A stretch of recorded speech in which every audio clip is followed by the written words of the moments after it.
증시 각도기. 안녕하세요. 증시각도TV 시청자 여러분, 투자 여러분, 도기말 여러분, 10만 금융연사 여러분 모두 반갑습니다. 6월 10일 금요일, Thanks God, It's Friday. 네, 주말, 신나는 주말이 왔습니다.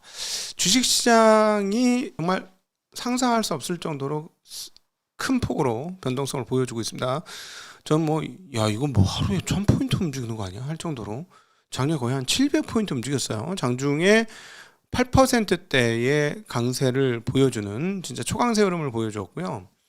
그래서 참 하루에 지수가 6, 700포인트가 오르는구나. 1000포인트가 너무 껌이다. 정말 신기하다 이렇게 생각이 들었었는데요. 종가에는 좀 빠졌습니다.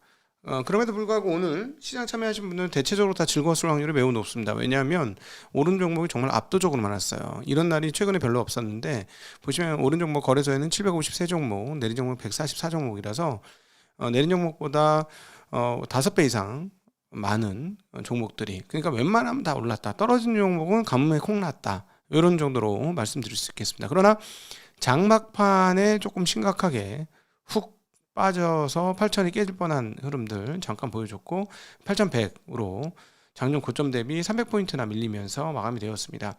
특별히 하이닉스의 변동폭이 매우 컸는데요. 하이닉스 장중에 제 눈으로는 한 11%대를 봤는데 장 마감할 때 깜짝 놀랐어요. 2%만으로 상승하고 끝났다라는 점. 그리고 삼성전자도 장중에 계속 11% 이상 오르다가 7%대에서 상승이 마감되는 모습, 좀 놀라운 흐름이었습니다. 아마도 레버리지 ETF 등등에 의해서 변동성이 매우 크게 나타나고 있다라고 정리해보면 틀리지 않을 것 같습니다. 자, 그리고 오늘 코스닥 시장도 거래소와 비슷한 궤적을 그려주었는데요. 전일 대비 32포인트, 3.22% 상승한, 그래서 1000포인트가 회복되면서 1029포인트를 기록했습니다. 얘도 막판에 조금 밀리면서 끝났습니다만 오른 종목이 1300종목이 넘었고요.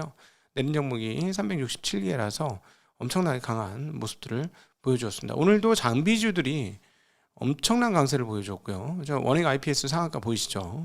이오테크닉스 20% 이상 올랐습니다. 오늘 그것뿐만 아니라 PSK라든가 한미반도체 등등 이 장비 업종들, 반도체 장비 업종들이 어마무시하게 오르는 흐름 확인할 수 있었습니다. 자, 오늘 가장 특징적인 부분들은 뭐냐면 외국인들이 돌아왔다는 겁니다. 자, 외국인들 수급이 진짜 오랜만에 5월 며칠이다, 5월 4일인가 이후로 처음으로 지금 한국 주식 샀어요. 진짜. 그리고 매도의 물량도 어마무시했는데요. 오늘 연합인포맥스 기준으로 외국인들은 2조 1천억의 한국 매수를 매수했고요. 한국 주식을. 그 다음에 개인들이 오랜만에 매도를 했습니다. 단기 수익 실현이 아닌가 싶습니다. 왜냐하면 레버리지는 지금 오늘 하루에 20%씩 올랐잖아. 연간 20%만 움직여도 대단하다. 지금 워렌 버핏이 연간 20% 몇십 년 하니까는 세계에서 최고 부자가 돼서 더 이상 살 주식이 없을 정도로 부자가 돼버렸는데, 그러니까 하루에 20% 나니까 수익 실현할 만하죠. 네, 그래서 아주 단타가 지금 아주 성행하고 있는 흐름인데 이 변동성을 개인들이 다 감당할 수 있을지는 전 잘 모르겠습니다. 이 변동성을 대부분 소수의 사람들은 탈 수 있지만 굉장히 다수의 사람들은 타기 힘들지 않을까 하는 생각 가지고 있고요.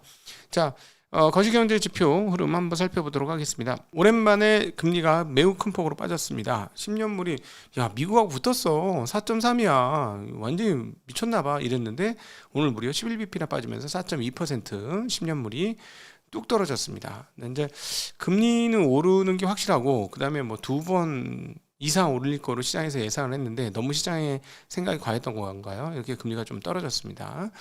자, 그리고 실제로 금리를 올리고 나면은 금리 올리는 속도는 아마 둔화되지 않을까 싶습니다. 환율 동향 살펴보도록 하겠습니다. 자, 환율은 1번 엔화가 160.3엔을 기록을 하고 있고요. 그리고 원화는 1,521원으로 조금 강세이지만 여전히 약세인 흐름들 확인할 수가 있겠습니다. 오늘 업종별 흐름 보면 재밌는데요. 건설업종이 1등을 했어요. 건설업종. 현대건설이 20% 이상 올랐고요. 그다음 한전 KPS가 또 상한가 근처까지 올랐어. 이렇게 건설업종들이 많이 올랐는데 일단 외국인도 갑자기 들어오고 건설도 갑자기 오르고 이 모든 것들은 아마 그 전쟁이 끝나고 전쟁 재건에 대한 기대가 상당히 작동했다. 현대건설이 오른 거 봐서는 그렇게 보는 게 맞겠다. 또 다른 이슈 중에 하나, 한전 KPS가 같이 올랐으니 일종의 그 원전 관련된 이슈가 있느냐 했는데 지금 뉴스를 찾아봐도 나오는 건 없어요. 예, 나오는 건 없는데 현대건설과 한전 KPS 두 종목이 20 상한가 근처까지 올라서 업종 건설 업종이 압도적인 상승률 1위를 했다면 그건 원전과 관련된 이슈일 가능성이 있습니다. 근데 뉴스가 나온 건 안 보입니다. 네. 뉴스가 나온 건 안 보인다. 이렇게 볼 수 있겠고, 다음이 이제 기계 장비거든요. 바로 이 기계 장비와 의료 정밀이 반도체 장비주들이에요. 엄청나게 올랐는데 조금 이따 재미난 말씀 드리겠습니다만은 한미반도체는 그 반도체 장비가 올라서 오른 것 같지는 않습니다. 한미반도체도 굉장히 큰 폭으로 올랐는데 요거는 다른 궤적으로 오른 것 같고요. 그리고 이제 많은 업체들이 드디어 이제서야 굉장히 늦게 설비 증설이 본격화될 거야 라고 하면서 장비주들이 오르고 있는데, 밸류에이션은 이미 많이 올라가지고 조금 이따 뭐 PSK도 한번 말씀드리겠습니다만은 밸류에이션을 해보면은 넘사예요. 이미 넘사, 이미 저 1년 내 그 상승률을 보면 미친 상승률을 보이고 있다라는 건 기억하시면 좋을 것 같습니다. 자, 한번 그 내용을 살펴보죠. 그 오늘 가장 그 좋은 모습을 보여주었던 그 반도체 쪽부터 보도록 하겠습니다. 자, PSK 같은 경우는 현대차증권에서 목표 주가를 올리고 앞으로 아주 좋을 것이다라는 얘기를 했습니다. 올해 그 매출액은 작년 대비 47.8% 늘어난 6,758억을 할 것이고, 영업이익은 무려 114%가 성장한 1,890억을 할 것이다. 영업이익률은 28%가 돼서 역대 최대 실적을 기록할 것이다 라고 PSK에 대한 의견을 냈습니다. 이 드라이 스트립이라는 건 하는 건데, 드라이 스트립이라는 거는 쉽게 얘기하면 이렇게 닦아내는 겁니다. 웨이퍼를 이렇게 도포하고 조사하고 그다음에 뭐 클린하고 또 깨끗하게 해서 다시 또 입혀가지고 또 조사하고 뭐 계속 하잖아요. 그거를 그 중에서 이제 웨이퍼 그 전공용 장비로 들어가는 거고, 그 웨이퍼를 이렇게 좀 깨끗하게 닦아주는 역할을 하는 건데, 그 중에서 이제 이 회사가 그 닦아주는 거에선 세계 점유율 1위인 회사입니다. 그래서 굉장히 주목할 만하죠. 근데 이런 회사가 매출이 50%고 그다음에 이익이 110% 올라간다니까 당연히 목표 주가는 상향할 수 있어요. 그런데 앞서 잠깐 말씀드렸습니다만은 이게 작년도 매출이 4,500억이었다 6,700억으로 늘어나고 영업이 880억이었다가 뭐 1,900억 정도로 늘어나니까 엄청나게 늘어나는데, 지금 시가총액이 얼마냐? 5조 가까이 됩니다. 5조. 자, 5조짜리 회사면 우리나라 과거 평균으로 따지면은 5천억 가까이 벌어야 되는 영업이익으로. 영업이익으로 5천억 정도 벌어줘야 되는 거거든요. 자, 그런데 그 내년도에 2천억 번다는 얘기죠. 자, 그러니까 무슨 말이냐? 실적은 이미 반영이 됐고, 여기서 주가가 더 올라가려면 내후년도, 그러니까 내년도 실적까지 좋아야 됩니다. 그러니까 올해 뭐 영업이익 1,900억 하는데 내년에는 한 4천억 정도 해. 이러면 주가 더 오릅니다. 예. 그래서 이미 주가는 상당히 많이 올랐다라는 거 기억하시면 좋을 것 같고요. 네. 이 회사는 뭐 장점은 메모리 3사 모두 거래하고 있고, 그다음에 인텔하고도 거래하고 있고 중국 회사하고도 거래를 하고 있습니다. 그래서 향후에 뭐 그 추가적으로 원시 공정이 확대되거나 그다음에 공장 중에 평택의 P5 공장이라든가 이런 것들이 그 준공이 되면 당연히 전공용 장비가 들어가야 되니까 좋을 수밖에 없다라고 보여집니다. 주가는 그렇다는 점 기억하시면 좋을 것 같고요. 한미반도체가 오늘 두 자릿수로 큰 폭으로 올랐는데, 관련된 재미난 뉴스에 얘는 뭐 어디야 납품했다는 뉴스가 아니고요. 한미반도체가 스페이스X에 500억을 투자하겠다는 그 주식 취득을 결정하는 뉴스가 나왔습니다. 정말 깜짝 놀랐는데요. 한미반도체 곽동진 회장이 주식 되게 공격적으로 하죠. 공격적으로 하고 자기 주식도 굉장히 비싸게 사죠. 근데 이제 자기 주식은 상당히 비싸게 사지만 뭐 결과적으로는 나쁜 결과는 아닌데, 최근에 산 거는 야 너무 비싸게 산 거 아닌가, 근데 살 때마다 너무 비싸게 사는 거 아닌가 하는데, 근데 이분이 과거에 되게 그 실적이 좋았어요. 가장 눈에 띄는 게 뭐냐, HPSP예요. HPSP가 670%인가 수익이 났거든요. 엄청난 수익을 내고 나왔어요. 그러니까 투자에 감이 있습니다. 그런데 사실 저희들 입장에서는 그렇다고 스페이스X를 투자한다고? 이게 좀 신기한데? 조금 단지 같지 않아?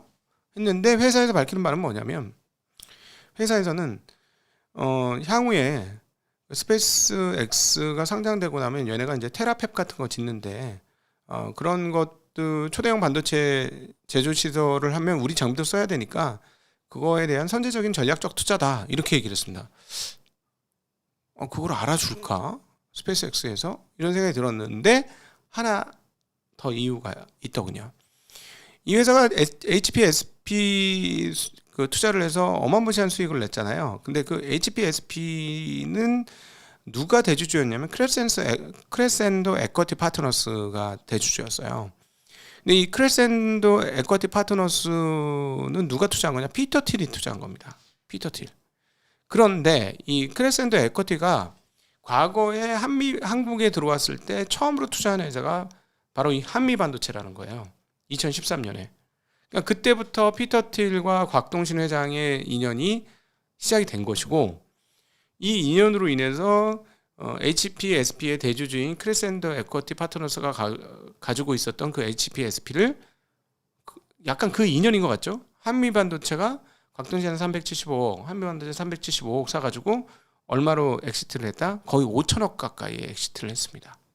예, 그래서 이런 인연이 있어요. 그래서 이번에 이 그 한미반도체 투자한 것도 이런 인연으로 연결된 거 아니냐 하는 생각이 들었습니다. 그래서 그렇구나 하는 좀 이해는 됐는데 사실은 스페이스X가 앞으로 어떻게 되고 테라펩이 어떻게 될지 어떻게 알고 이걸 하지 하는 처음에는 그랬었는데 이런 인연을 보니까 이해가 된다. 그리고 뭐 설명을 잘 해줬겠구나 하는 생각도 듭니다.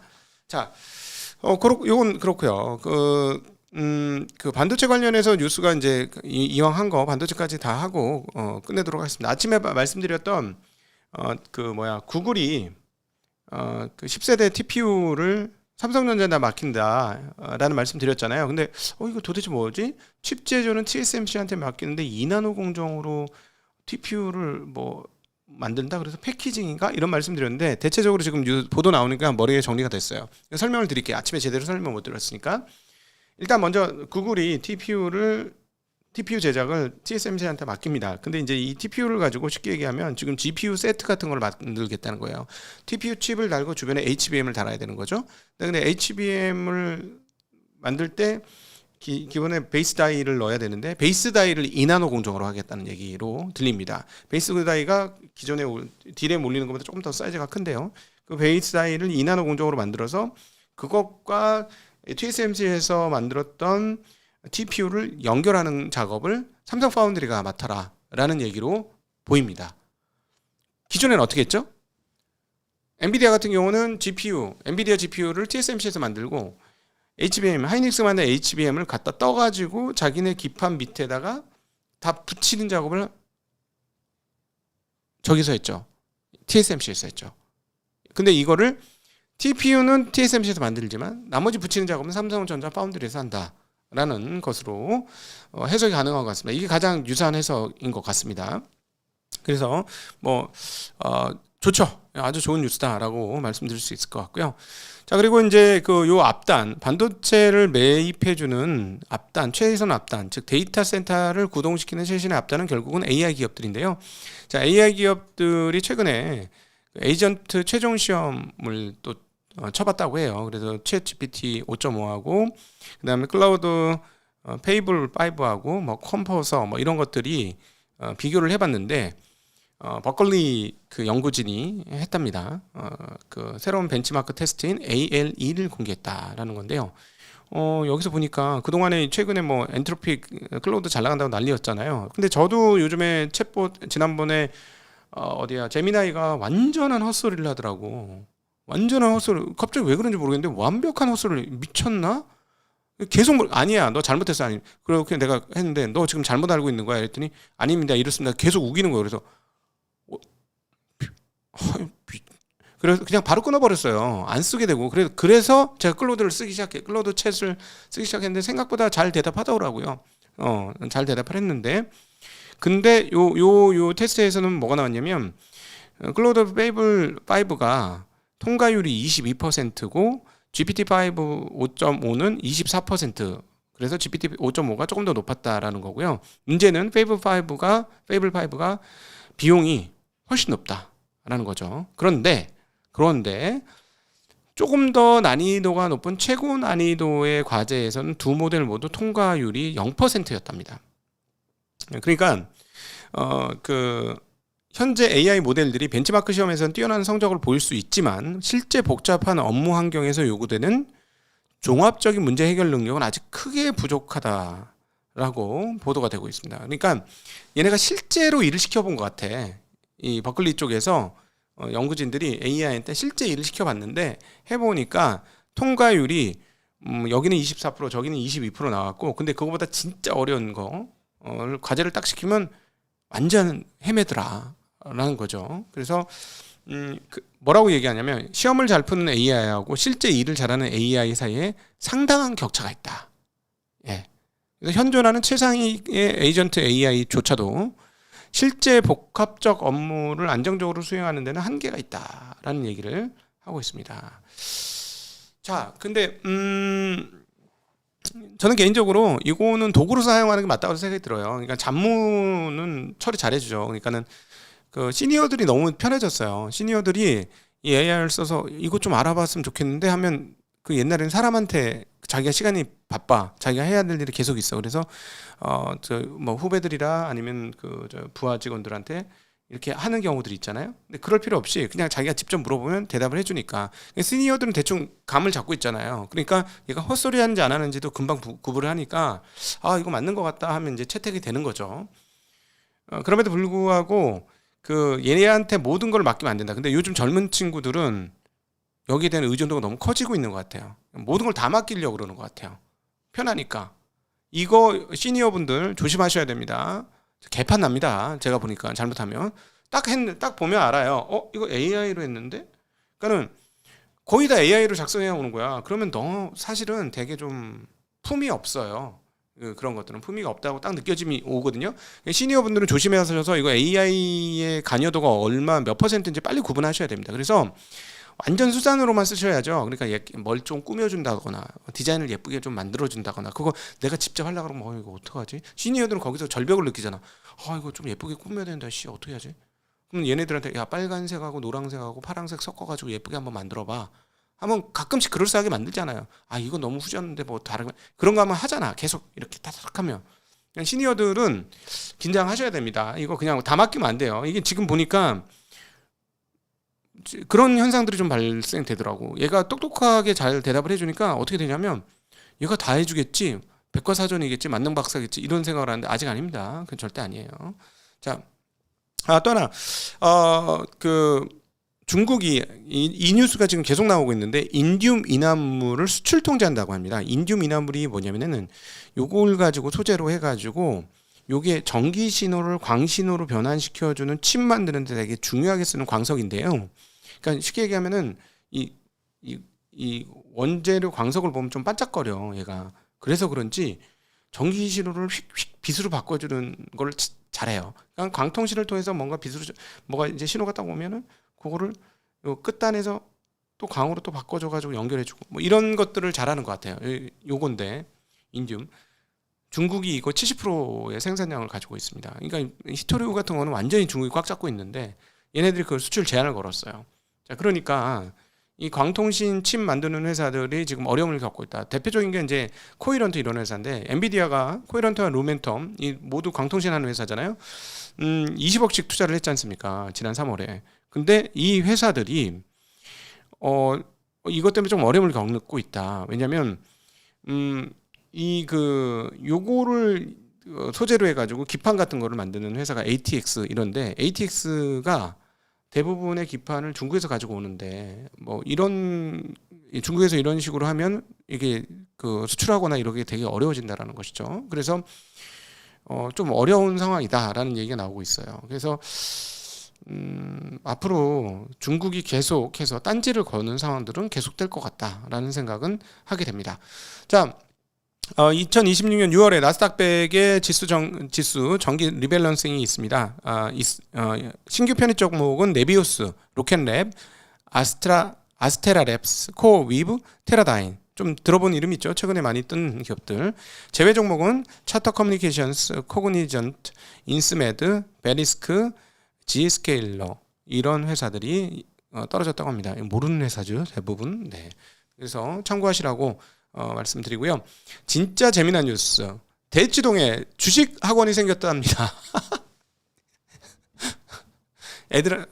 저는 이제 금융은 조기 교육하는 거는 찬성해요. 금융적 감각이 있는 게 좋다. 근데 이 대치동에 주식 학원이 생겼다는 거야. 저는 인생 산막 생길 것 같아요. 저 옛날에 그 우리 한샘 아저씨한테, 한샘 선생님한테 짜 밑줄 짜 돼지꼬리 꽝냐 별표 꽝냐 별표 3개 꽝냐 꽝냐 꽝냐 이러면서 막 그 강의 들었던, 진짜 테이프로도 강의를 듣고 동영상은 나중에 나왔어. 테이프로 강의 듣고 막 그랬던 기억이 나는데, 참 그 잘 가르쳐. 니르고자 헐빼 있어도 막 이러면서 나보기야 역겨가실 때에는 뭐 이러면서 니르고자 헐빼가 뭐냐 밑줄 쫙 이러면서 너무 재밌게 들었었는데, 저 가능할 것 같습니다. 자, EPS 밑줄 자 EPS 뭐야? EPS 자 PER이 뭐야? 자, PER은 어떤 지수야? 상대적 지수야. 상대적인 게 뭐야? 이놈 저놈 다 와서 값을 바꿀 수 있는 게 상대적인 거지. 이러면서 잘할 수 있을 것 같지 않습니까? 저 인생 산막시잖아요. 이름 먹으면, 자, 75쯤 되면 애들 가르치는 강사로 변신할 수도 있겠습니다. 진짜 대단한 나라야. 그죠? 교육에 미친 나라. 그래서 우리나라가 여기까지 왔다. 그래서 교육을 자꾸 시키니까 기본적으로 똑똑해. 아주 똑똑합니다. 왜 똑똑한가 봤더니 교육을 시켰고, 할아버지 때부터 교육을 받았고, 아버지 때 또 교육받고, 손자 때도 또 교육받고, 그 자손들도 또 교육을 받고, 계속 교육받은 민족이라서 교육받는 머리가 이제 잘 활성화되어 있는 거지. 그러니까 머리가 좋은 거야. 맨날 교육을 받으니까. 응? 참. 근데 이제 참 창의적 교육도 중요하다. 외우는 교육 말고. 근데 자꾸 외우는 교육으로 옛날부터, 물론 외우는 것도 중요하긴 합니다만, 네. 재미난 뉴스입니다. 여기까지 갔군요. 주식시장이. 이거는 30년에 처음 보는 소식이 되겠습니다. 주식 클럽은 많아. 클럽은 막 만들려고 권장하거든요. 근데 이럴 수도 있구나 하는 생각이 듭니다. 자, 오늘은 이 정도로 정리해 보도록 하겠습니다. 아주 모두가 즐거운 장인데요. 전쟁이 끝났다고 판단을 하고 있는데, 저는 트럼프 아저씨 말은 적당히 믿는 게 맞는 것 같아요. 그래서 주말에 전쟁이 안 끝날 수도 있으니까 그 마음은 준비하시고, 아마 이 마음에 그 레버리지 던지고 수익 차익 실현하고 그러지 않았을까 싶기도 하네요. 자, 근데 외국인들이 산 거는 전쟁이 끝날 거라는 확신이 있으니까 사지 않았을까요? 자, 과연 내일 어떻게 될지. 저는 내일 또 자전거를 타러 갑니다. 그러면 요번에 다리 근육이 확실하게 붙습니다. 네, 약간 리커버리 라이딩으로 확실하게 자전거 딱 붙여가지고 계단도 그러면 코로만 숨 쉬면서 올라올 수 있어요. 이번에 근육을 한번 붙이면. 여러분 주말에 어떤 활동 계획이 있으신지요? 행복한 주말 되시길 빌겠습니다. 감사합니다. 안녕.